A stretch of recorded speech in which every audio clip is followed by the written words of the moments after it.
Praise the lord. దేవుని బిడ్డలారా, మరి ఈ ఉదయకాలం కూడా దేవుడు మనకు శ్రేష్టమైన వాగ్దానం ఇచ్చారు. ఆ వాగ్దానం ఏమిటో చదువుకుందాం. రాజుల 2వ గ్రంథము 20వ అధ్యాయము 5వ వచన చివరి భాగాన్ని చదువుకుందాం. నీ ప్రార్థన నేను అంగీకరించి ఉన్నాను, నేను నిన్ను బాగు చేసేదను. రైతో మాట్లాడుతున్న మాట, నీ ప్రార్థన నేను అంగీకరించాను, నేను నిన్ను బాగు చేసేదనని దేవుడు మాట్లాడుతున్నారు.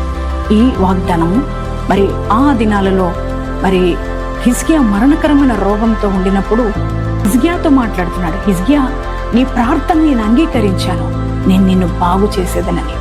దేవుని బిడ్డలారా, వ్యక్తిగతంగా, సామాజికంగా, మరి మానసికంగా అన్ని రీతిలా దేవుడు నీ ప్రార్థన విని నీ పరిస్థితులన్నీ కూడా బాగు చేయబోతున్నాడు. మరి ఎంతమంది ఈ వాగ్దానం రిసీవ్ చేసుకున్నారో మీ అందరి జీవితాల్లో ఈ వాగ్దానం దేవుడు నెరవేర్చునుగాక. ప్రార్థన చేసి